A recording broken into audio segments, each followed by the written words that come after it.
ஆதி சதுர்வேதங்கள் ஓதும் பரஞ்சோதியே எங்கள் அச்சனார் கோவில் அரசே. நம்புவோர்க்கு உபகாரி என்பதில் இவரன்றியில் நாட்டில் ஓர் தெய்வம் யார்கான். ஆதி சதுர்வேதங்கள் ஓதும் பரஞ்சோதியே எங்கள் அச்சனார்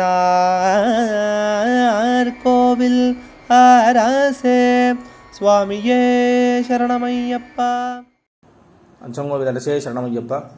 பகவானுடைய 76வது திருப்பெயர் நாமா சோனவாசசாய நமஹா. சிவந்த ஆடை அணிந்தவனுக்கு நமஸ்காரம். சோன சிவப்பு நிறமுடைய, வாசசா பட்டாடை அணிந்தவன்.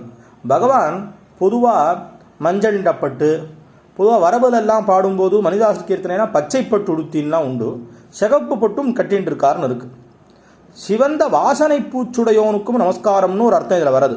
சோனன்னு சொல்லி சொன்னால் செஞ்சந்தனம், குங்குமப்பூ முதலிய சிவப்பு நிறமுள்ள வாசன திரவியங்கள். வாசசகான்னு சொன்னால் அவற்றால் மனம் கமழும் திருமேனின்னு அர்த்தம். பொதுவாக சகுங்கும விலேபனாம்னு அம்பாளுக்கு பெயர். அந்த இடத்துல குங்குமம்னு சொல்லி சொன்னால் நாம் இட்டுக்கிற இந்த குங்குமத்தை எடுத்துக்கப்படாது. இதுக்கு ஹரித்ரா குங்குமம்னு பெயர். வடமொழியிலே குங்கும லேபனம் குங்குமம்னு சொன்னாலே குங்குமப்பூவை கரைத்த கலவை செம்பஞ்சு குழம்புன்னு அது சொல்கிறது உண்டு. அதை மேலே சாத்தின்னு இருக்கார். இன்றைக்கும் ஸ்ரீரங்க க்ஷேத்திரத்தில் நம்பெருமானுடைய திருமேனியில் பார்த்தா அது நன்னா சேவிக்கலாம். அதுலேயும் உள்கோட வெளிக்கூட உற்சவத்தும் போது அவரோ வெள்ளை வஸ்திரம் சாத்திப்பாரப்போ அப்போ அந்த சமயத்தில் அந்த குங்குமப்பூவை நன்னா திருமேனியில் தெளித்து புஷ்பங்களை சார்த்தி பெருமாள் மண்டபத்து வெளியில் மணல் வெளியில் வந்து அந்த காற்று ஒன்று வரும், அங்கே நின்றுண்டு எல்லாருக்கும் சேவையாகும். அப்போ பெருமாளை சேவிச்சா தெரியும் அந்த குங்குமப்பூவினுடையதான ஒரு இது எப்படி இருக்குன்னு. எப்போவுமே நம்பெருமாள்கிட்ட குங்குமப்பூ தான் நிறைய. திருமஞ்சன தீர்த்தத்தையே பார்த்தா அந்த தீர்த்தம் சிகப்பாக தான் இருக்கும், சாமானியமாக இருக்கவே இருக்காது. அது சேவிக்கிறவர்களுக்கும் தீர்த்தம் வாங்கினா தெரியும். அவசியம் போய் ஒரு தடவை ஏகாதசியில் அமாவாசையில் போய் சேவிச்சா பெருமாள் தரிசனத்தை பார்த்தா தெரியும். அதனால் அதற்கு குங்குமமான இது சொல்கிறது உண்டு. அதை மேலே பகவான் தடவின் இருக்கிறதுனாலையும் அவருக்கு அந்த பெயர் உண்டு.